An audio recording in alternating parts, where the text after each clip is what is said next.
Hello students, good evening. आइए आज हम चुंबकत्व तथा द्रव्य में आगे बढ़ते हैं। पिछले लेक्चर में हमने इस चुंबकत्व एवं द्रव्य से संबंधित कुछ बेसिक जानकारियां ली थी, कुछ बेसिक्स के बारे में स्टडी करी थी।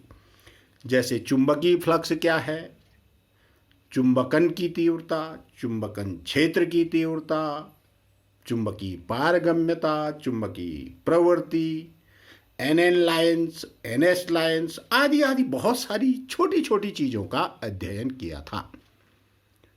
आज हम दूसरे क्वेश्चन में, जो बहुत ही महत्वपूर्ण क्वेश्चन है, जिसको उत्तराखंड बोर्ड में, यूपी बोर्ड में, सीबीएसई बोर्ड में, आईएससी बोर्ड में सब में पूछा जाता है और पूरा थ्योरेटिकल क्वेश्चन है। इस क्वेश्चन में आने से पहले थोड़ा सा हम पृथ्वी के बारे में कुछ जानकारियां साझा करते हैं। देखो, पृथ्वी तमाम पदार्थों से मिलकर के बनी हुई है। उन्हीं पदार्थों के बारे में हमको इसमें अध्ययन करना है और ये प्रूव हो चुका है, प्रैक्टिकली ये प्रूव हो चुका है कि पृथ्वी अपने आप में एक पूर्ण चुंबक की भांति कार्य करती है। तो पृथ्वी अपने आप में एक चुंबक है, इसका मतलब वो चुंबकीय पदार्थों से मिलकर के बनी हुई है, इसीलिए वो चुंबकीय व्यवहार को प्रदर्शित करती है। उसका छोटा सा एग्जाम्पल मैं आपको बता रहा हूं। जब किसी चुंबक को हम फ्रीली हैंग कर देते हैं, स्वतंत्रतापूर्वक लटका देते हैं, तो चुंबक एक निश्चित दिशा में ठहरता है। उसका एक सिरा उत्तर की तरफ रुक जाता है और दूसरा सिरा दक्षिण की तरफ रुक जाता है। जो सिरा उत्तर की ओर रुकता है उसको उत्तरी ध्रुव कहते हैं और जो सिरा दक्षिण दिशा में रुकता है उसको दक्षिणी ध्रुव कहते हैं। इसका मतलब हमने ये कभी सोचा कि एक जो मैग्नेट है, एक बार मैग्नेट है, वो हमेशा एक फिक्स डायरेक्शन नॉर्थ साउथ में ही क्यों रुकता है?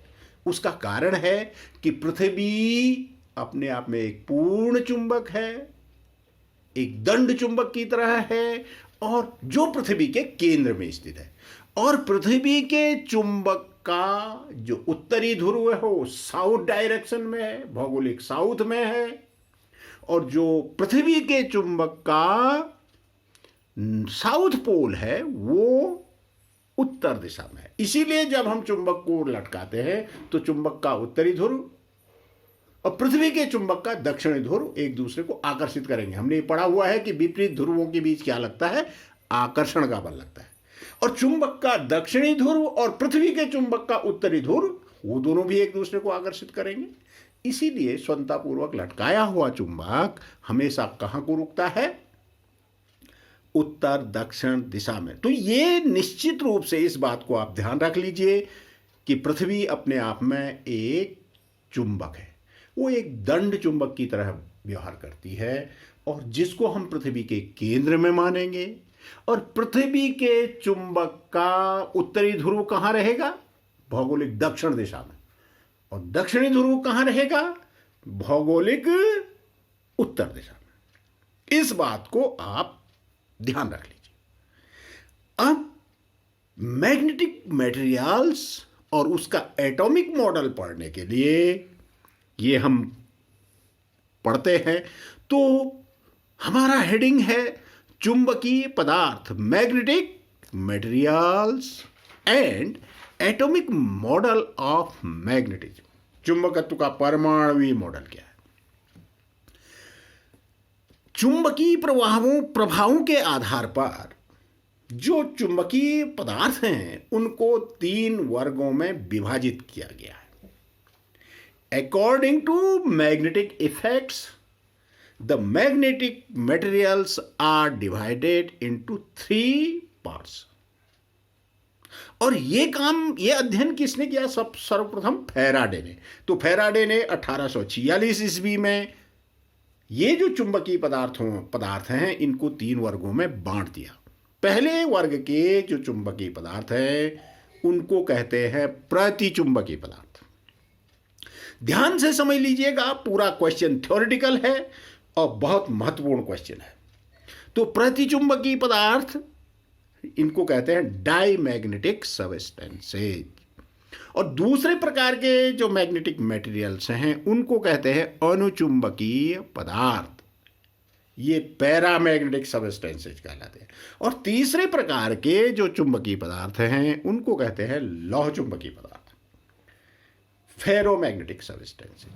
प्रतिचुंबकीय, अनुचुंबकीय और लौह चुंबकीय, diamagnetic, paramagnetic and ferromagnetic substances, ये तीन पार्ट हो गए भाई चुंबकीय पदार्थों के। तो सबसे पहले हम प्रतिचुंबकीय पदार्थ क्या है उनकी जानकारी लेते हैं। तो प्रतिचुंबकीय पदार्थ ऐसे पदार्थ हैं जिन पदार्थों को जब हम बाह्य चुंबकीय क्षेत्र में रखेंगे तो बाह्य चुंबकीय क्षेत्र की दिशा में हल्के से चुंबकित हो जाएंगे, मतलब बाह्य चुंबकीय क्षेत्र का विरोध करेंगे, जिससे बाह्य चुंबकीय क्षेत्र का मान कम हो जाएगा। परंतु जो ही इनको बाह्य चुंबकीय क्षेत्र से बाहर कर देंगे, इनमें जो भी चुंबकत्व का गुण आया होगा वो नष्ट हो जाएगा।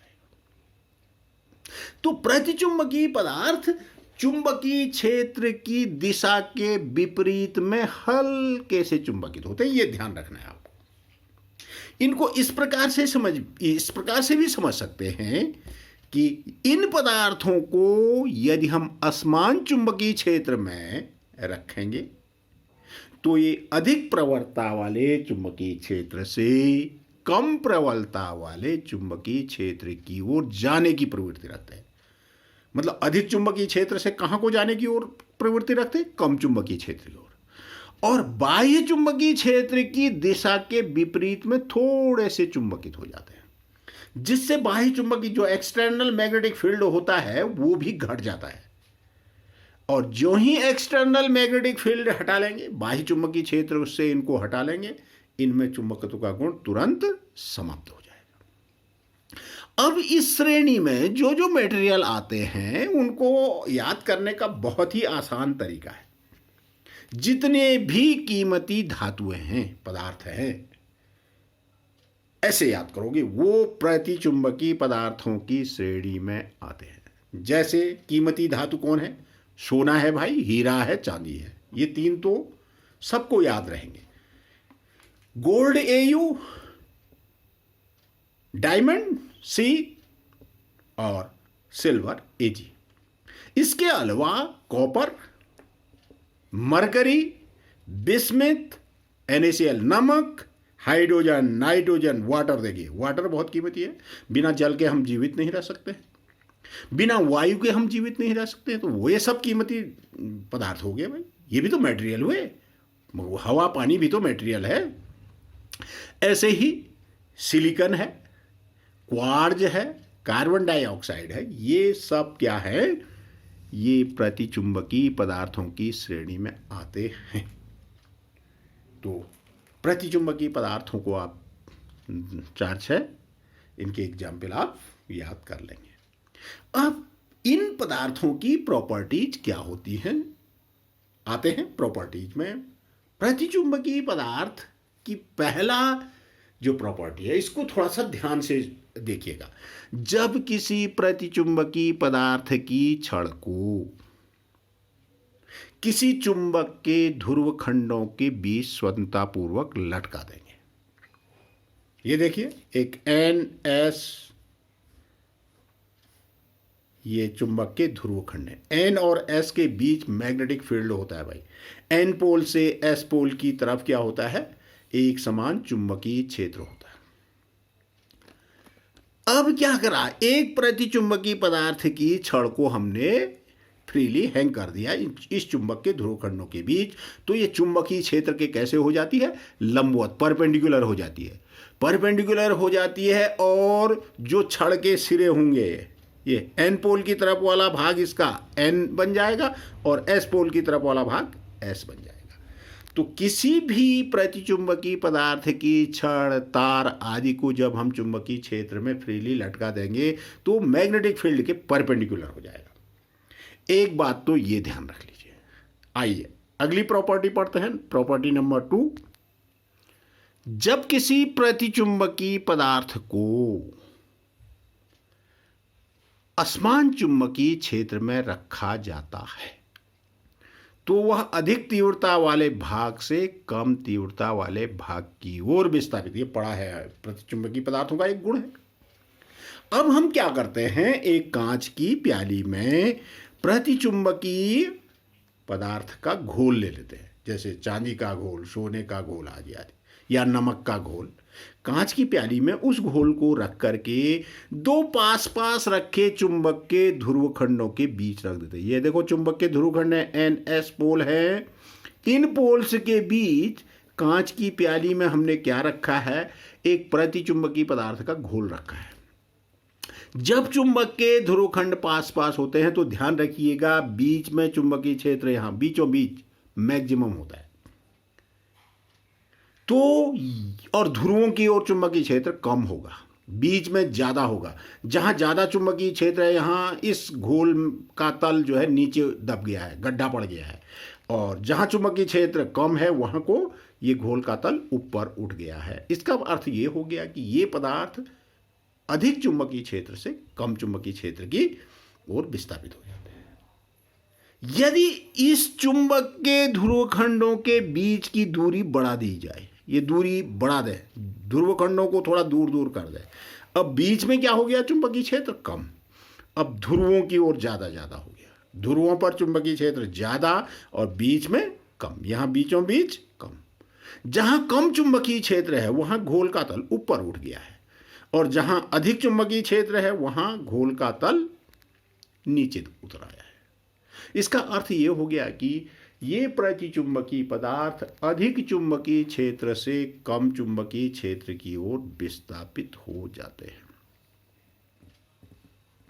ऐसा ही यदि यू आकार की नली में, ये देखिए यू आकार की नली है, इसमें प्रतिचुंबकीय पदार्थ का घोल भर दें और उस नली का एक भुजा, इस नली की एक भुजा को चुंबक के ध्रुव खंडों के बीच रख दे, मतलब चुंबकीय क्षेत्र में रख दे। ये देखिए चुंबकीय क्षेत्र, तो यहां घोल का तल नीचे उतर आया और दूसरी तरफ से घोल का तल ऊपर उठ गया है। इसका अर्थ ये हो गया कि ये प्रतिचुंबकीय मीन्स प्रतिचुंबकीय पदार्थ अधिक चुंबकीय क्षेत्र से कम चुंबकीय क्षेत्र की ओर विस्थापित होते हैं। अगली प्रॉपर्टी, इन पदार्थों की चुंबकीय प्रवृत्ति ऋणात्मक होती है, निगेटिव होती है। जो मैग्नेटिक ससेप्सिबिलिटी होती है, चुंबकीय प्रवृत्ति होती है, वो निगेटिव होती है भाई। और अधिकांश प्रतिचुंबकीय पदार्थों के लिए ये चुंबकीय प्रवृत्ति ऋण 1 के आसपास होती है, ये ध्यान रखना है। और प्रतिचुंबकीय पदार्थों की जो चुंबकीय प्रवृत्ति है वो ताप पर निर्भर नहीं करती है, मतलब प्रतिचुंबकीय पदार्थों का ताप बढ़ा देंगे तो भी जो चुंबकीय प्रवृत्ति होगी वो नॉन इफेक्टिव रहेगी। अगली प्रॉपर्टी, इन पदार्थों की आपेक्षिक चुंबकशीलता, आपेक्षिक चुंबकशीलता पीछे पढ़ी थी हमने। आपेक्षिक चुंबकशीलता का मतलब किसी माध्यम की चुंबकशीलता और निर्वात की चुंबकशीलता का अनुपात आ रहा था भाई। और आपेक्षिक चुंबकशीलता जो होती है वो निर्वात की अपेक्षा कम होती है, और निर्वात की चुंबकशीलता 1 होती है भाई। तो इन पदार्थों के लिए आपेक्षिक चुंबकशीलता μr इज लेस देन 1। और ये भी ध्यान रखेंगे कि निर्वात की आपेक्षिक चुंबकशीलता कितनी होती है, 1। अगली प्रॉपर्टी, इनका चुंबकीय आघूर्ण तथा चुंबकत्व बहुत कम होता है और ऋणात्मक होता है, बहुत कम और ऋणात्मक। ये प्रतिचुंबकीय पदार्थ हो गए भाई। चुंबकीय आघूर्ण कम होगा, ऋणात्मक में होगा, चुंबकत्व कम होगा, वो भी ऋणात्मक में होगा, इसीलिए ये अधिक चुंबकीय क्षेत्र से कम चुंबकीय क्षेत्र की ओर जाते हैं। आपेक्षिक चुंबकशीलता कम होती है, निर्वात की आपेक्षिक चुंबकशीलता भी से भी कम होती है, चुंबकीय प्रवृत्ति ऋणात्मक होती है और अधिकांश प्रतिचुंबकीय पदार्थों के लिए उसका मान ऋण 1 होता है और ये अधिक चुंबकीय क्षेत्र से कम चुंबकीय क्षेत्र की ओर विस्थापित होते हैं। आज ये गुण प्रतिचुंबकीय पदार्थों के हो गए। प्रतिचुंबकीय पदार्थों के बाद हम आते हैं अनुचुंबकीय पदार्थों में, मतलब डाईमैग्नेटिक सब्सटेंसेज के बाद पैरामैग्नेटिक सब्सटेंसेज में आते हैं। उनके गुण इस प्रतिचुंबकीय पदार्थों के गुणों के ठीक उल्टे मिलेंगे हमको। तो आइए प्रतिचुंबकीय के बाद अनुचुंबकीय पदार्थों में आते हैं भाई। अनुचुंबकीय पदार्थ मीन्स पैरामैग्नेटिक सब्सटेंसेज, ये वे पदार्थ हैं जिनको बाह्य चुंबकीय क्षेत्र में रख देंगे तो ये बाह्य चुंबकीय क्षेत्र की ही दिशा में हल्के से चुंबकित हो जाते हैं, जिससे बाह्य चुंबकीय क्षेत्र का मान थोड़ा बढ़ जाता है। जबकि प्रतिचुंबकीय पदार्थों में क्या हो रहा था, बाह्य चुंबकीय क्षेत्र में रखने पर वे बाह्य चुंबकीय क्षेत्र की दिशा के विपरीत हल्के से चुंबकित हो रहे थे और जिससे बाह्य चुंबकीय क्षेत्र का मान कम हो रहा था। यहां ठीक उल्टा है, वे पदार्थ जो अपनी उपस्थिति के कारण चुंबकीय क्षेत्र को कुछ बढ़ा देते हैं, बाह्य अर्थात बाह्य चुंबकीय क्षेत्र में रखने पर बाह्य चुंबकीय क्षेत्र का मान थोड़ा बढ़ जाता है। इसका अर्थ ये हो गया कि अनुचुंबकीय पदार्थ चुंबकीय क्षेत्र की दिशा में हल्के से थोड़े से चुंबकित हो जाते हैं। चुंबकित तो हो गए, परंतु जो ही इनको बाह्य चुंबकीय क्षेत्र से हटा लेंगे इनमें भी चुंबकत्व का गुण नष्ट हो जाता है। ये ध्यान रखना है। अब इसको याद करने का तरीका, इसमें बीच वाले मटेरियल आते हैं भाई। जैसे अनुचुंबकीय पदार्थों में कौन कौन है हमारे पास, जैसे एल्यूमिनियम है, मैग्नीज है, सोडियम है, प्लेटिनम है, कॉपर क्लोराइड है, कैल्शियम है, निकेल तथा आयरन के लवणों के घोल है। ये निकेल और आयरन नहीं है, निकेल तथा आयरन के लवणों के घोल है और साथ ही साथ O2। ये जो पदार्थ होते हैं ये अनुचुंबकीय पदार्थ होते हैं भाई। Aluminium, manganese, sodium, platinum, copper chloride, calcium, nickel, iron के लवणों के घोल और ऑक्सीजन आदि आदि। आइए इनके गुणों का अध्ययन करें। पहली प्रॉपर्टी को देखिए, जब किसी अनुचुंबकीय पदार्थ की छड़ को दो चुंबकीय ध्रुवों के बीच, ध्रुवखंडों के बीच फ्रीली हैंग कर देते हैं तो छड़ की अक्ष घूमकर चुंबकीय क्षेत्र के समांतर हो जाती है। देखिए ये चुंबक के ध्रुवखंड है, एन से एस की ओर एक चुंबकीय क्षेत्र, चुंबकीय बल रेखाएं होती हैं। हमने एक छड़ रखा तो ये छड़ जो है किसके पैरेलल होगी, मैग्नेटिक फील्ड के पैरेलल हो गई है और ये चुंबक के ध्रुव खंडों की तरफ वाले सिरे एन की तरफ वाला एस विपरीत प्रकार के पोल बन गए, एस बन गया और ये एस की तरफ वाला क्या बन गया, ये इसका एन बन गया, ये एस बन गया। तो ठीक उल्टा गुण है। और प्रतिचुंबकीय पदार्थ की छड़ को लटकाने पर वो चुंबकीय क्षेत्र के लंबवत हो रही थी और ये क्या हो रही है, चुंबकीय क्षेत्र के समांतर हो रही है। ये पदार्थ असमान चुंबकीय क्षेत्र में रख देंगे यदि, तो ये अधिक तीव्रता वाले भाग से कहाँ की ओर आकर्षित होंगे, कम तीव्रता से कहाँ को आकर्षित करेंगे, अधिक तीव्रता की तरफ। ये पदार्थ असमान चुंबकीय क्षेत्र में अधिक तीव्रता वाले भाग की ओर आकर्षित होते हैं भाई, कम तीव्रता वाले से अधिक तीव्रता की ओर। जबकि प्रतिचुंबकीय क्या हो रहे थे, ठीक इसका उल्टा, वे अधिक से कम की ओर, ये कम से अधिक की ओर। देखिए फिर वही एक कांच की प्याली में क्या करते हैं, अनुचुंबकीय पदार्थ का घोल ले लेते हैं और उस घोल को पास पास रखे चुंबक के ध्रुवखंडों के ऊपर रख देते हैं। तो द्रव प्याली बीच में ऊपर, देखो जब चुंबक के ध्रुवखंड पास पास होंगे तो बीच में चुंबकीय क्षेत्र ज्यादा होगा। पास पास रखे चुंबकीय ध्रुवखंडों के बीच यदि प्याली में अनुचुंबकीय पदार्थ का घोल रखेंगे तो जहां चुंबकीय क्षेत्र ज्यादा होगा वहां ये ऊपर उठ गया। देखिए ये पठार जैसा बन गया। इसका मतलब ये यहाँ चुंबकीय क्षेत्र ध्रुवों पर कम था, बीच में ज्यादा था, कम चुंबकीय क्षेत्र से अधिक चुंबकीय क्षेत्र की ओर विस्थापित हो गया। यदि इसका उल्टा कर दें, चुंबक के ध्रुवखंडों को दूर कर दें, ये दूर दूर कर दिया, फिर वही दूर दूर करा, तो दूर दूर करने पर बीच में चुंबकीय क्षेत्र कम हो जाता है और ध्रुवखंडों पर ज़्यादा। यहाँ और यहाँ ज़्यादा चुंबकीय क्षेत्र हुआ, बीच में कम हुआ। जहाँ कम है वहाँ गड्ढा पड़ गया देखो, और जहाँ चुंबकीय क्षेत्र अधिक है वहाँ को द्रव घोल का तल क्या हो गया, ऊपर उठ गया। यहाँ ऊपर उठ गया, अधिक चुंबकीय क्षेत्र जहाँ है वहाँ ऊपर उठ गया, वहाँ पठार जैसा बन गया, और जहाँ कम चुंबकीय क्षेत्र है वहाँ गड्ढा बन गया। इसका सीधा सा अर्थ यह है कि ये कम चुंबकीय क्षेत्र से अधिक चुंबकीय क्षेत्र की ओर विस्थापित होते हैं। आइए अगली प्रॉपर्टी पढ़ते हैं। यदि किसी अनुचुंबकीय पदार्थ के घोल को यू आकार की नली में भरकर उसकी एक भुजा को चुंबक के ध्रुवखंडों के बीच रख दें, यू आकार की नली है, इसमें हमने अनुचुंबकीय पदार्थ का घोल भर दिया, जैसे कॉपर क्लोराइड का घोल भर दिया, और इसके एक भुजा को हमने चुंबक के ध्रुवखंडों के बीच रख दिया। तो चुंबक के ध्रुवखंडों के बीच जो भुजा है यू आकार की नली का, वहां घोल का तल ऊपर उठ गया।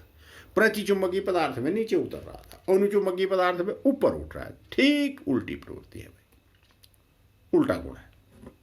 अगला, इन पदार्थों की चुंबकीय प्रवृत्ति धनात्मक होती है, बहुत ज्यादा तो नहीं होती है, धनात्मक होती है। और उनकी चुंबकीय प्रवृत्ति कैसी थी, ऋणात्मक। और कहा है कि मैक्सिमम जो प्रतिचुंबकीय पदार्थ होते हैं उनकी चुंबकीय प्रवृत्ति ऋण 1 के आसपास होती है, परंतु इसकी ऋण 1 नहीं होती है। इनकी चुंबकीय प्रवृत्ति धनात्मक होती है परंतु कम होती है। तो जाई इज ग्रेटर देन 0। और चुंबकीय प्रवृत्ति परम ताप पर भी निर्भर करती है भाई। जब अनुचुंबकीय पदार्थों का ताप घटाएंगे बढ़ाएंगे तो चुंबकीय प्रवृत्ति भी घटेगी बढ़ेगी, क्योंकि चुंबकीय प्रवृत्ति परम ताप के व्युत्क्रमानुपाती होती है। जाई इज प्रोपोर्शनल 1/T, परम ताप के व्युत्क्रमानुपाती होती है। यदि हम ग्राफ खींचेंगे, परम ताप मीन्स केल्विन में जो टेम्परेचर होते हैं उसको एब्सोल्यूट टेम्परेचर कहते हैं, और इधर चुंबकीय प्रवृत्ति जाए ले ली, तो ताप बढ़ाने पर चुंबकीय प्रवृत्ति धीरे धीरे घटती है भाई, तेजी से घटती है ताप बढ़ाने पर। इनकी आपेक्षिक चुंबकशीलता निर्वात की चुंबकशीलता से अधिक होती है भाई। Mu r is greater than 1 means mu r is greater than mu 0, क्योंकि 1 किसकी चुंबकशीलता है, वायु की, निर्वात की चुंबक, वायु भी नहीं कहेंगे, निर्वात कहेंगे। निर्वात की चुंबकशीलता म्यू 0 इज इक्वल टू 1 होती है। तो ये आपेक्षिक चुंबकशीलता जो है उससे इनकी आपेक्षिक चुंबकशीलता निर्वात की आपेक्षिक चुंबकशीलता से अधिक होती है। निर्वात की आपेक्षिक चुंबकशीलता वो होती है 1, तो mu r is greater than 1। इनका चुंबकीय आघूर्ण और चुंबकत्व दोनों क्या होते हैं, धनात्मक होते हैं। चुंबकीय आघूर्ण ही चुंबकत्व से मतलब होता है। वैसे इनका चुंबकीय आघूर्ण कम तो होता है परंतु पॉजिटिव होता है। ये हो गए भाई प्रतिचुंबकीय पदार्थ के बाद अनुचुंबकीय पदार्थों के गुण। अब हम आते हैं तीसरे प्रकार के मटेरियल, और जो बहुत ही महत्वपूर्ण मटेरियल है, लौह चुंबकीय पदार्थ, फेरोमैग्नेटिक सब्सटेंसेज। बहुत ही महत्वपूर्ण है वे पदार्थ जिनको बाह्य चुंबकीय क्षेत्र में रख दें, बाह्य चुंबकीय क्षेत्र में रखते ही बाह्य चुंबकीय क्षेत्र का मान बहुत अधिक बढ़ जाता है और बाह्य चुंबकीय क्षेत्र की दिशा में ये प्रबल रूप से चुंबकित हो जाते हैं। ठीक, वे पदार्थ जिन्हें बाह्य चुंबकीय क्षेत्र में रखने पर चुंबकीय क्षेत्र की दिशा में ये प्रबल रूप से चुंबकित हो जाएंगे और किसी चुंबक के सिरे के निकट लाने पर वो लाएंगे उसको तो उस सिरे की ओर ये तेजी से आकर्षित होगी। ये कहलाते हैं लौह चुंबकीय पदार्थ भाई। और इन पदार्थों के इस गुण को लौह चुंबकत्व कहते हैं भाई। हमने किसी लौह चुंबकीय पदार्थ को बाह्य चुंबकीय क्षेत्र में रखा, वो प्रबल रूप से चुंबकित हो गया और उस पदार्थ को फिर हम किसी चुंबक के सिरे के निकट लाएंगे तो उस सिरे की ओर तेजी से आकर्षित होना शुरू हो जाएगा। और यह गुण क्या कहलाएगा इस लौह चुंबकीय पदार्थ का? यही गुण कहलाता है लौह चुंबकत्व का गुण कहलाता है। इसलिए जब लोहे की कील को हम किसी चुंबक के पास ले जाते हैं तो उससे ज्यों ज्यों पास जाती है तेजी से उस पर बहुत आकर्षण का बल लगता है, उससे चिपक जाती है। वो है लौह चुंबकत्व, मतलब फेरोमैग्नेटिज्म कहलाता है। ये लौह चुंबकीय पदार्थ हो गए भाई। परंतु एक बात ध्यान रखना, जब लौह चुंबकीय पदार्थों को बाह्य चुंबकीय क्षेत्र से हटा देते हैं, बाहर कर देते हैं, तो ये इनमें जब चुंबकत्व का गुण आ जाता है तो एकदम से फिर वो खत्म नहीं होता है। उनमें चुंबकत्व का गुण स्थायी रूप से बना रहेगा। और इस श्रेणी में कौन कौन से मटेरियल आते हैं, इनके एग्जाम्पल हैं आयरन, निकेल, कोबाल्ट। ये तीन मेन है भाई, Fe, Ni एंड CO। इसके अलावा इनसे बनी मिश्र धातुएं, गडोलिनियम एक, ये भी लौह चुंबकीय पदार्थ है। इस्पात, ये भी लौह चुंबकीय, मतलब मेन इसमें तीन है, लोहा, कोबाल्ट और निकेल। और इनसे बनी मिश्र धातुएं ये लौह चुंबकीय पदार्थों की श्रेणी में आ गए। आते हैं इनके गुणों का अध्ययन करते हैं भाई। लौह चुंबकीय पदार्थों के गुणों का अध्ययन करते हैं। देखिए, जो लौह चुंबकीय पदार्थों के गुण होते हैं, सबके सब गुण अणुचुंबकीय पदार्थों की तरह ही है।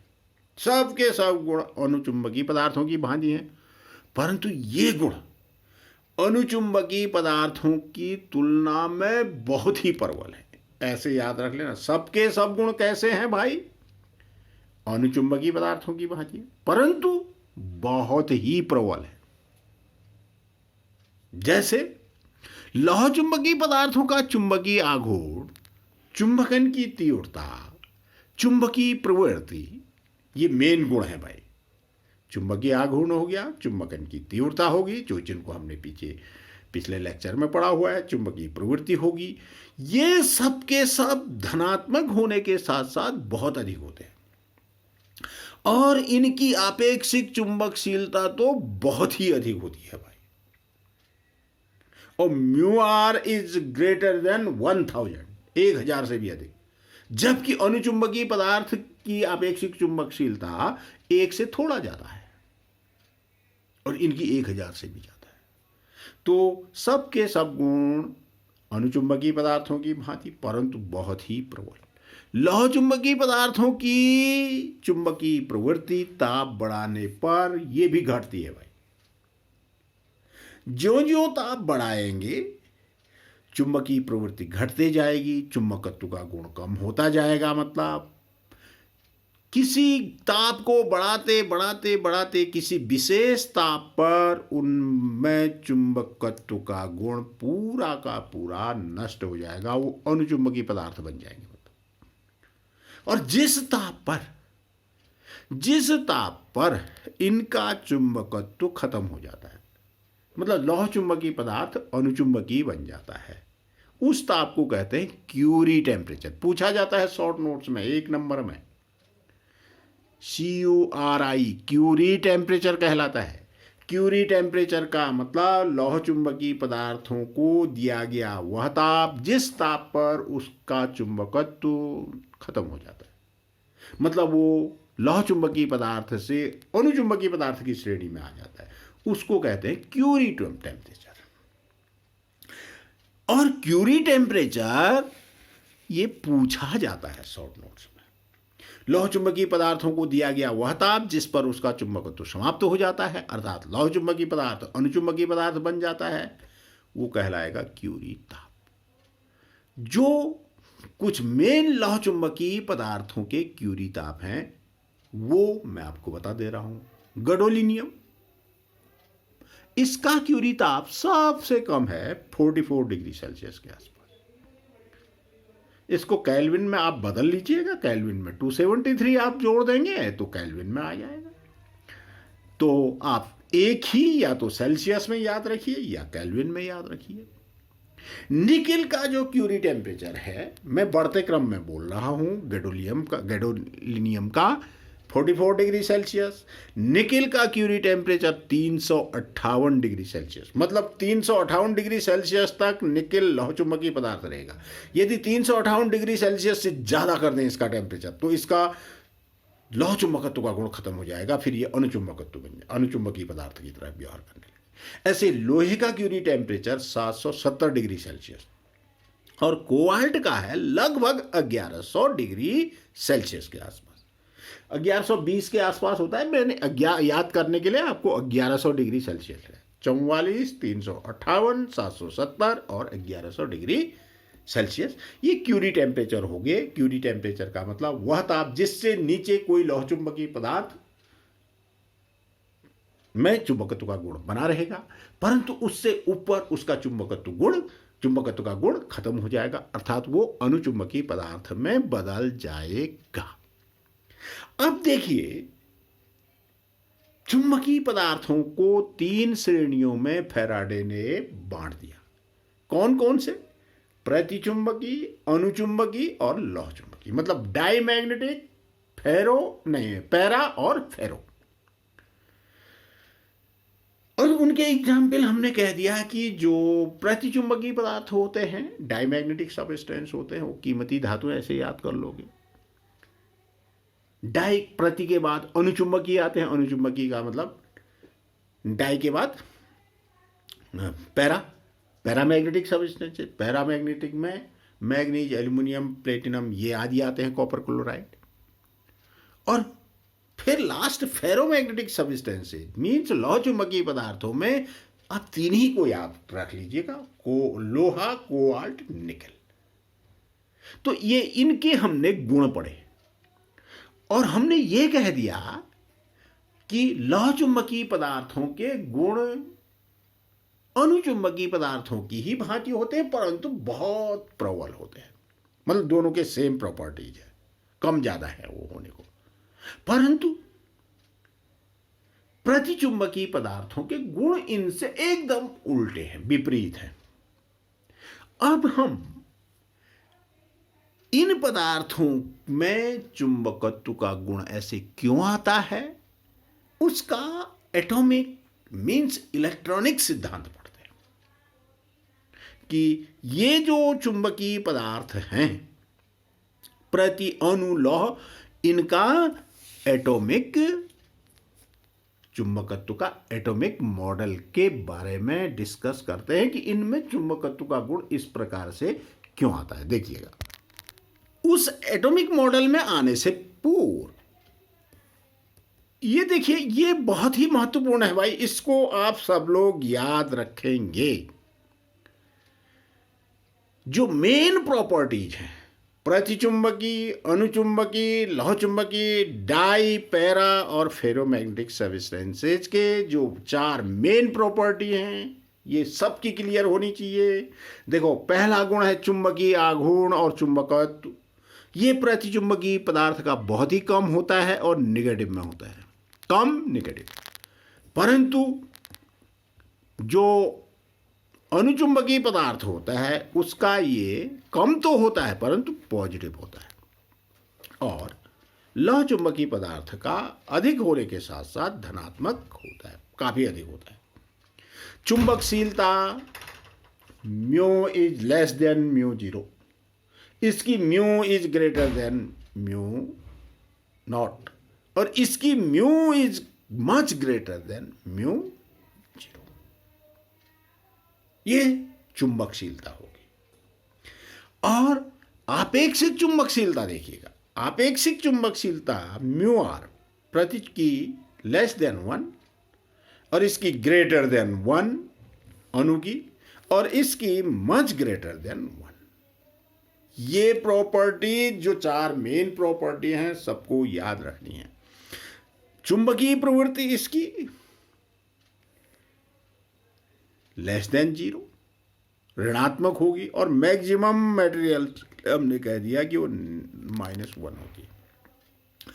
और इसकी अनुचुंबकीय की जो चुंबकीय प्रवृत्ति होती है वो पॉजिटिव तो होती है 0 से थोड़ी अधिक, और इसकी चुंबकीय प्रवृत्ति तो 1 से बहुत अधिक होती है। लौह चुंबकीय पदार्थों की जो फेरोमैग्नेटिक सब्सटेंसेज जो होते हैं इनकी चुंबकीय प्रवृत्ति 1 से बहुत अधिक होती है।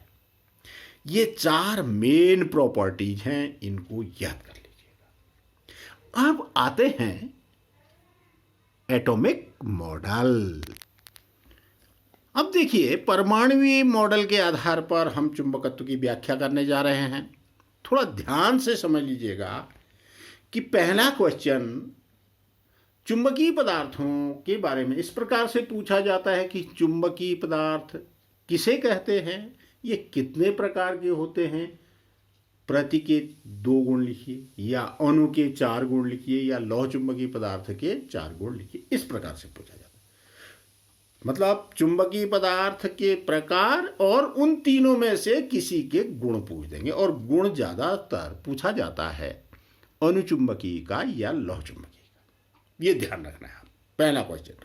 और दूसरा, हम जो प्रति अणु और लौह चुंबकीय पदार्थों में चुंबकत्व का गुण आता है वो किन कारणों से आता है उसके बारे में अध्ययन करते हैं, और वो क्वेश्चन बहुत ही महत्वपूर्ण है। तो पहले हम थोड़ा सा इसकी व्याख्या करने से पहले एटॉमिक मॉडल के बारे में डिस्कस करने से, discussion of magnetism on the basis of atomic model, इसमें आने से पहले कुछ और जानकारी आपसे शेयर कर रहा हूं। देखिए, जिस प्रकार से विद्युत क्षेत्र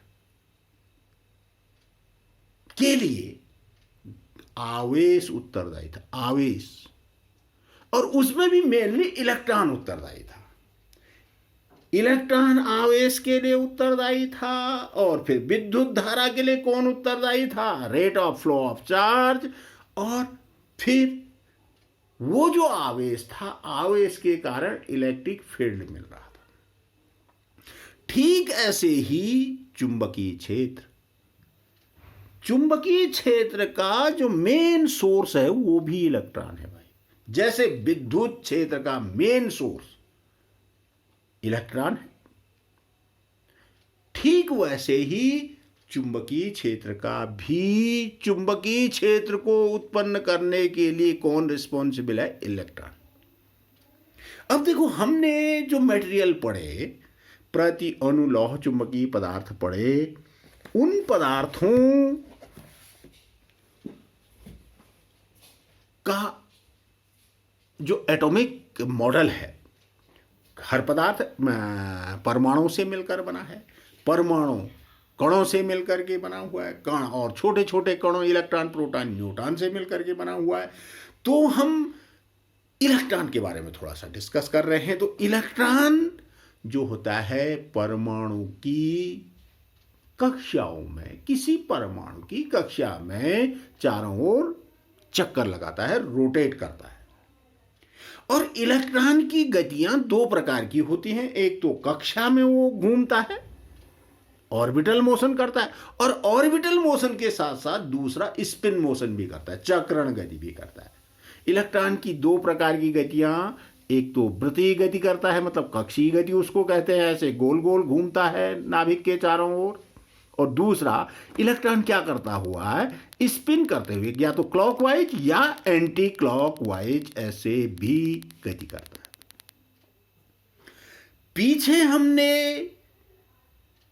हाइड्रोजन परमाणु में इलेक्ट्रॉन की कक्षीय गति के या चक्रण गति के कारण चुंबकीय आघूर्ण पढ़ा था। पिछले चैप्टर में इलेक्ट्रॉन के कारण चुंबकीय आघूर्ण m = EVR/2 ये पढ़ा था और आपसे कहा था कि ये बहुत ही महत्वपूर्ण है। तो इलेक्ट्रॉन की दो प्रकार की गतियां होगी, कक्षीय गति और चक्रण गति। अब देखना, जब इलेक्ट्रॉन कक्षा में चक्कर लगाएगा तो चार्ज फ्लो होगा, चार्ज फ्लो होगा तो वो करंट भी फ्लो करेगा। जिस डायरेक्शन में इलेक्ट्रॉन रोटेट करेगा उसके अपोजिट में करंट फ्लो होगी, तो वो धारावाही लूप बन जाता है, करंट कैरिंग लूप बन जाता है। मतलब इलेक्ट्रॉन की गति जो होगी वो धारावाही लूप की तरह होगी। और धारावाही लूप के कारण क्या उत्पन्न होता है भाई? चुंबकीय क्षेत्र उत्पन्न होता है। चुंबकीय क्षेत्र उत्पन्न होने का मतलब चुंबकीय आघूर्ण उत्पन्न होगा। भाई चुंबकीय आघूर्ण ही तो चुंबकत्व या चुंबकीय क्षेत्र के लिए उत्तरदायी है। तो इलेक्ट्रॉन की दो प्रकार की गतियां होगी, कक्षीय गति और चक्रण गति। कक्षीय गति के कारण एक्चुअली चुंबकीय आघूर्ण जो होता है वो बहुत कम मिलता है, लगभग 10%। वहां पर मैंने डिस्कस करा था, जिक्र करा था। और चक्रण गति के कारण 90% मैग्नेटिक डाइपोल मोमेंट मिलता है। चुंबकीय आघूर्ण 90% इलेक्ट्रॉन के स्पिन मोशन द्वारा मिलता है, चक्रण गति के द्वारा 10% के ऑर्बिटल मोशन के द्वारा मिलता है। ये ध्यान रखना है। तो इलेक्ट्रॉन जो प्रति अणु लौह चुंबकीय पदार्थ हैं, इनके परमाणुओं में यदि हम परमाणुओं की बात करें, परमाणु के अंदर जाएं, अंदर इलेक्ट्रॉन प्रोटॉन न्यूट्रॉन होंगे। और हमने इलेक्ट्रॉन नाभिक के चारों ओर कक्षाओं में गति करते हुए मॉडल पढ़ा हुआ है। उसी मॉडल के अकॉर्डिंग हम चुंबकत्व की व्याख्या कर रहे हैं। तो चुंबकत्व के लिए मेनली कौन रिस्पॉन्सिबल है? इलेक्ट्रॉन। ये ध्यान रख लेना है आपको। इलेक्ट्रॉन के कारण इलेक्ट्रॉन की दो गतियां होंगी, उन दो गतियों के कारण वो धारावाही लूप की तरह काम करेगा, और धारावाही लूप की तरह काम करेगा तो चुंबकीय आघूर्ण मिलेगा। मतलब चुंबकीय आघूर्ण का मतलब चुंबकत्व के गुण उत्पन्न होगा। चुंबकत्व का गुण उत्पन्न होने का मतलब चुंबकीय क्षेत्र की उत्पत्ति होगी। आइए अब हम प्रतिचुंबकत्व की व्याख्या करते हैं। Explanation of diamagnetism on the basis of atomic model.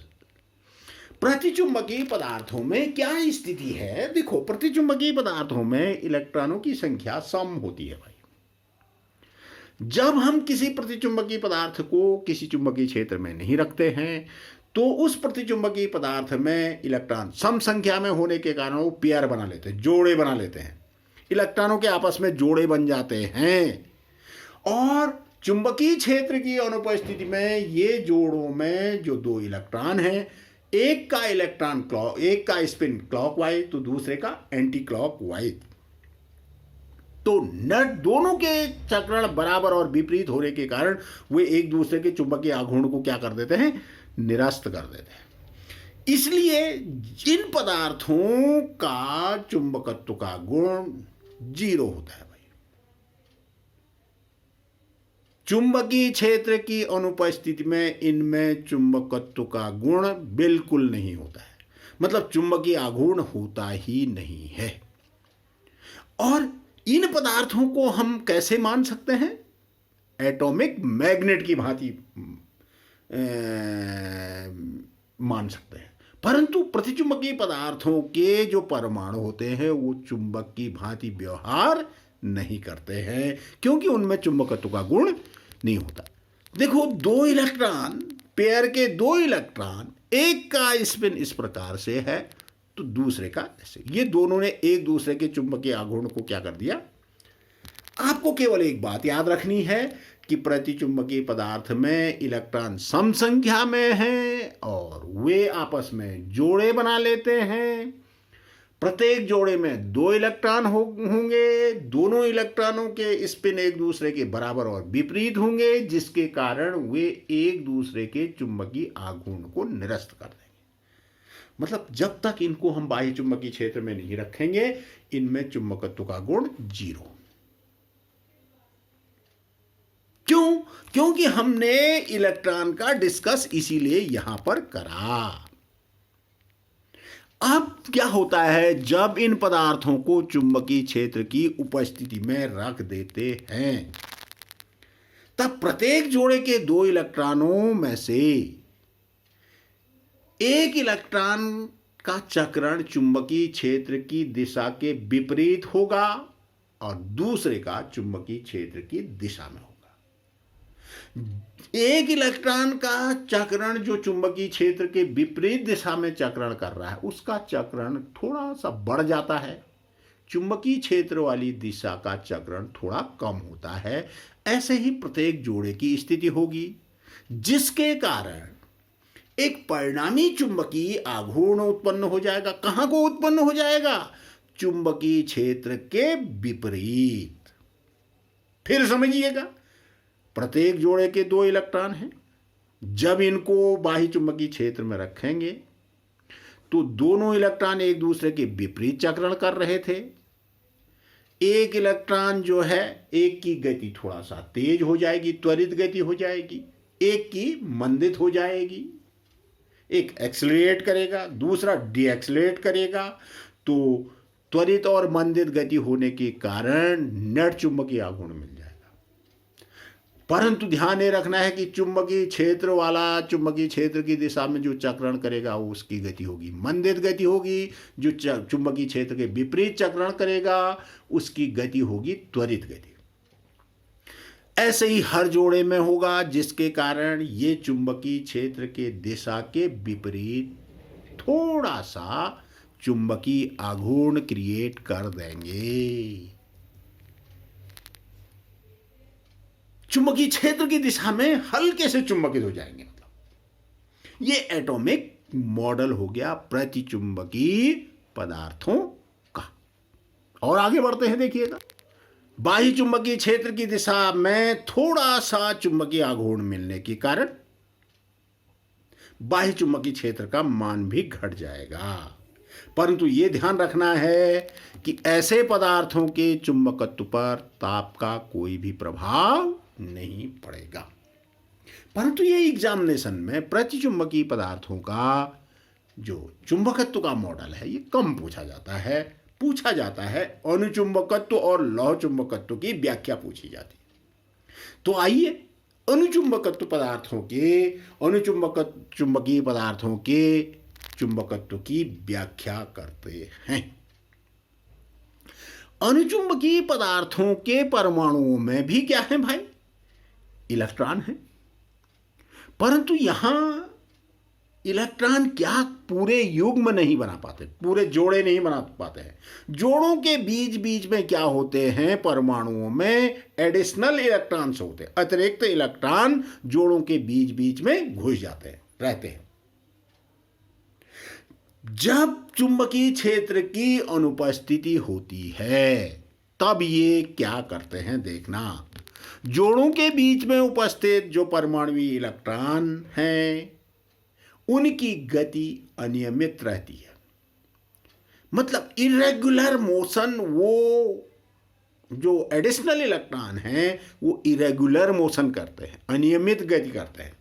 अर्थात सभी अतिरिक्त इलेक्ट्रॉन अनियमित रूप से ओरिएंटेड रहते हैं, अभिविन्यस्त रहते हैं। रैंडमली ओरिएंटेड रहने के कारण इनका नेट चुंबकीय आघूर्ण शून्य होता है। ये देखिए ऐसे गति करते हैं। ये बी की अनुपस्थिति में ये जो इलेक्ट्रॉन हैं रैंडम मोशन कर रहे हैं। इस इलेक्ट्रॉन ने इसका चुंबकीय आघूर्ण निरस्त करा, इसका चुंबकीय आघूर्ण इसने निरस्त करा। इस प्रकार से नेट चुंबकीय आघूर्ण नहीं मिल पाता। बट क्या होता है, जब चुंबकीय क्षेत्र की उपस्थिति में इनको रख देते हैं, ध्यान से समझिएगा, बहुत ही महत्वपूर्ण चीज है भाई। जब अणुचुंबकीय पदार्थों को बाह्य चुंबकीय क्षेत्र की उपस्थिति में रख दिया जाता है तो उनमें उपस्थित अतिरिक्त सभी इलेक्ट्रॉन चुंबकीय क्षेत्र की दिशा में ओरिएंटेड हो जाते हैं, अभिविन्यस्त हो जाते हैं, जिससे बाह्य चुंबकीय क्षेत्र का मान तो बढ़ता ही बढ़ता है और ये भी बाह्य चुंबकीय क्षेत्र की दिशा में चुंबकित हो जाते हैं। परंतु जो ही बाह्य चुंबकीय क्षेत्र से इनको बाहर करेंगे फिर से ये ऐसे से ऐसे बन जाएंगे। देखो बाह्य चुंबकीय क्षेत्र बी की उपस्थिति में क्या होगा, सबके सब इलेक्ट्रॉन जो है, जो एडिशनल इलेक्ट्रॉन थे वो बाह्य चुंबकीय क्षेत्र की दिशा में ओरिएंटेड हो गए, जिसके कारण ये इनमें चुंबकत्व का गुण आ गया। ये बाह्य चुंबकीय क्षेत्र की दिशा में हल्के से चुंबकित हो गए, बहुत ज्यादा चुंबकित नहीं होते, हल्के से चुंबकित होते हैं। परंतु बाह्य चुंबकीय क्षेत्र से जो ही इसको बाहर कर लिया जाता है फिर से ये इस प्रकार की गति करना शुरू कर देते हैं, चुंबकत्व का गुण खत्म हो जाता है। ये एटॉमिक मॉडल है भाई, किसका, अणुचुंबकीय पदार्थों का। अणुचुंबकत्व की व्याख्या कर दी हमने, अणुचुंबकीय पदार्थों के अणुचुंबकत्व मतलब मैग्नेटाइजेशन कैसे हो रहा है उसकी व्याख्या कर दी। अब हमारे पास लौह चुंबकीय पदार्थ बच गए। लौह चुंबकीय पदार्थों के चुंबकत्व की व्याख्या भी हम इसी लेक्चर में कर देते हैं, थोड़ा सा लंबा होगा, थोड़ा सा आप ध्यानपूर्वक सुन लीजिएगा, समझ लीजिएगा। तो हम लौह चुंबकीय पदार्थों के चुंबकत्व की व्याख्या करते हैं। लौह चुंबकत्व की व्याख्या करने के लिए देखो फेरोमैग्नेटिक जो सबस्टेंसेज हैं इनके चुंबकत्व की व्याख्या करने के लिए हम क्या करते हैं, एक नई थ्योरी आती है भाई, लौह चुंबकीय पदार्थों की व्याख्या करते हैं, मतलब लौह चुंबकत्व की व्याख्या करते हैं। तो फेरोमैग्नेटिज्म क्या है ये थोड़ा सा समझिएगा। लौह चुंबकीय पदार्थों में सभी परमाणु इलेक्ट्रॉन एक ही दिशा में चक्रण करने वाले तथा बिना युग्म के एक से अधिक इलेक्ट्रॉन होते हैं, जिसके कारण ही पूरे परमाणु का चुंबकीय आघूर्ण काफी अधिक होता है। इसके चुंबकत्व की व्याख्या करने के लिए हमारे पास एक नई थ्योरी है, उसको कहते हैं डोमेन सिद्धांत। बहुत ही इंपॉर्टेंट है, डोमेन थ्योरी कहलाती है भाई।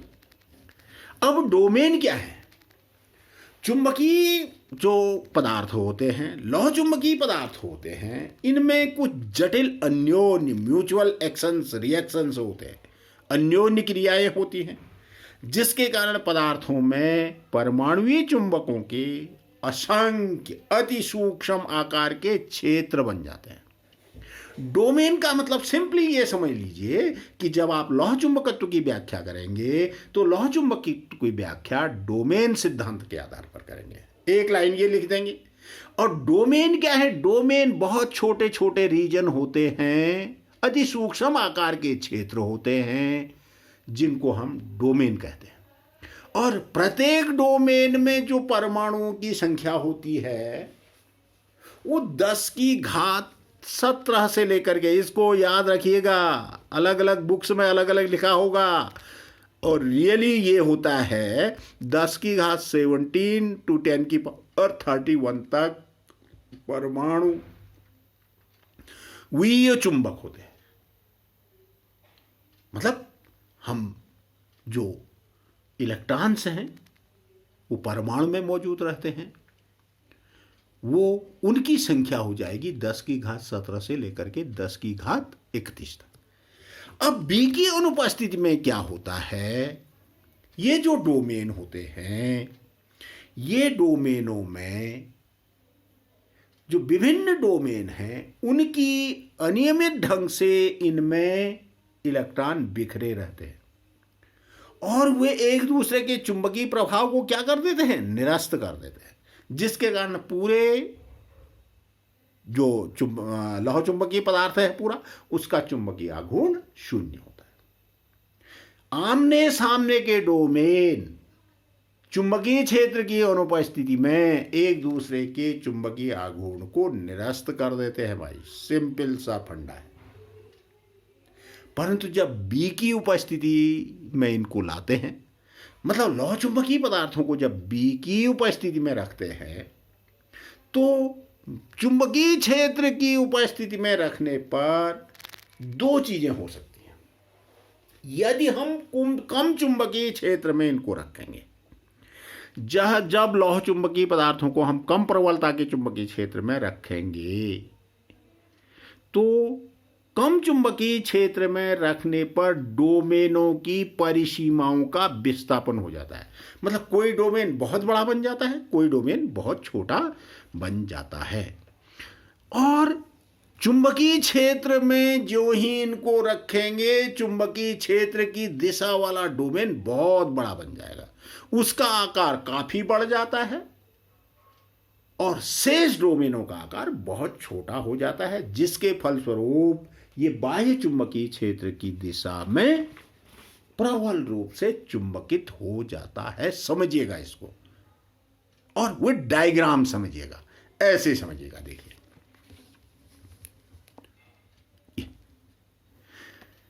जो लौह चुंबकीय पदार्थ था उसमें ऐसे डोमेन थे भाई, बहुत सारे रीजन थे, 4 बड़े रीजन हमने बना रखे हैं। ये कोई लौह चुंबकीय पदार्थ है, माना लोहे का एक छोटा सा टुकड़ा मान लीजिए, या निकिल का एक छोटा सा टुकड़ा मान लीजिए, या कोबाल्ट का एक छोटा सा टुकड़ा मान लीजिए। इसके 4 बड़े भाग हैं, 1 2 3 4, बी की अनुपस्थिति में। और इन 4 भागों में भी कई छोटे छोटे रीजन हैं, ये सब डोमेन है भाई, ये डोमेन कहलाते हैं। अब इनमें जो इलेक्ट्रॉनों का चक्रण है, आमने सामने के डोमेन, ये देखो ए और सी को देखिए, इसके इलेक्ट्रॉनों का चक्रण और इसके इलेक्ट्रॉनों का चक्रण एक दूसरे से के विपरीत होगा। और ठीक ऐसे ही इसमें इलेक्ट्रॉनों का ओरिएंटेशन और इसमें इलेक्ट्रॉनों का ओरिएंटेशन एक दूसरे के विपरीत होगा। इन दोनों ने आपस में एक दूसरे के चुंबकीय आघूर्ण को निरस्त कर दिया। सिमिलरली इन दोनों ने एक दूसरे के चुंबकीय आघूर्ण को निरस्त कर दिया। बी की अनुपस्थिति में जब तक इनको चुंबकीय क्षेत्र में नहीं रखेंगे, मतलब इनमें चुंबकत्व का गुण नहीं होगा।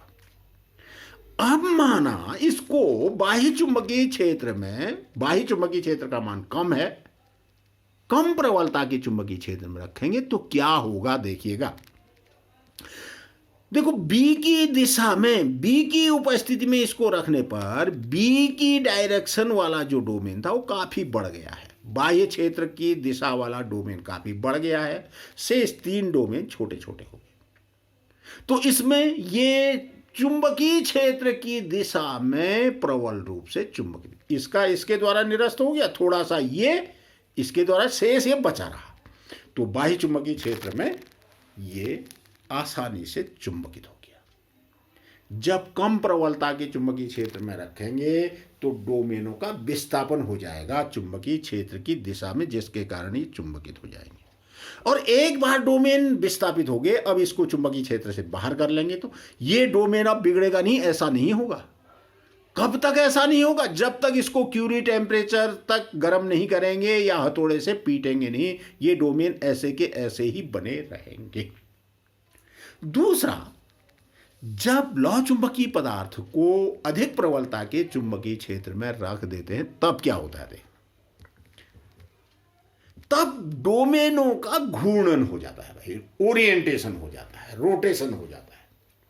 जब अधिक लौह चुंबकीय पदार्थ को अधिक प्रबलता के चुंबकीय क्षेत्र में रख देंगे तो सभी डोमेनों में उपस्थित परमाणु, मीन्स परमाणु इलेक्ट्रॉन, चुंबकीय क्षेत्र की दिशा में ओरिएंट हो जाते हैं, अभिविन्यस्त हो जाते हैं, जिससे बाह्य चुंबकीय क्षेत्र का मान काफी बढ़ जाता है और ये चुंबकित हो जाते हैं। ये जब तक चुंबकीय क्षेत्र की अनुपस्थित थी तब तक ये ऐसी स्थिति थी, ऊपर हमने समझा, यहां फिर से समझ लीजिए। जब इनको अधिक प्रबलता के चुंबकीय क्षेत्र में रख देते हैं तो सभी परमाणु इलेक्ट्रॉन कहां को अभिविन्यस्त हो गए? मैग्नेटिक फील्ड डायरेक्शन में। सब के सब कहां को ओरिएंट हो गए? मैग्नेटिक फील्ड डायरेक्शन में, और ये प्रबल रूप से चुंबकित हो गए। अब इसको चुंबकीय क्षेत्र से बाहर कर देंगे तो इसमें चुंबकत्व का गुण एकदम से खत्म नहीं होगा। ये इन डोमेनों में परमाणुओं का ओरिएंटेशन ऐसे ही रहेगा, बिगड़ेगा नहीं। इसीलिए कहते हैं कि जिस पदार्थ को जितना आसान है चुंबकित करना, आगे पढ़ेंगे, उतने ही आसानी से विचुंबकित भी हो जाता है। और जिसको जितनी कठिनाई के साथ चुंबकित किया जा सकता है उतनी ही कठिनाई के साथ उसमें चुंबकत्व का गुण नष्ट होता है। मतलब जितना कठिन चुंबकित करना उतना ही कठिन विचुंबकित करना, जितना आसान चुंबकित करना उतना ही आसान विचुंबकित करना। आगे पढ़ेंगे। आज के लिए इतना ही। आज हमने देखो चुंबकीय पदार्थ पढ़े। इस क्वेश्चन, ये 2 प्रकार से क्वेश्चन, 3 प्रकार से क्वेश्चन पूछा जाता है। एक तो चुंबकीय पदार्थ कितने प्रकार के होते हैं, उनमें से किसी एक का गुण पूछ लेंगे। गुण पूछते हैं अनुचुंबकीय या लौह चुंबकीय का, ध्यान रखिएगा। पहला क्वेश्चन तो इस ढंग से पूछा जाता है।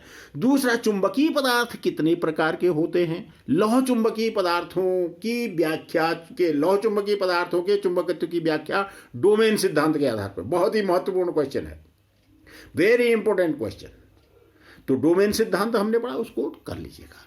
या तीसरा ये क्वेश्चन इस प्रकार से पूछा जाता है कि चुंबकीय पदार्थ कितने प्रकार के होते हैं, अनुचुंबकीय पदार्थों के चुंबकत्व की व्याख्या कीजिए। बहुत इंपॉर्टेंट, ये 2 क्वेश्चन बहुत इंपॉर्टेंट है। तो ये 2-3 प्रकार से क्वेश्चन पूछा जाता है। चुंबकीय पदार्थ, उनके प्रकार, उनके गुण और उनके चुंबकत्व की व्याख्या। आज के लिए इतना ही। शेष अगले लेक्चर में हम अगला टॉपिक पढ़ेंगे। आज के लिए इतना ही।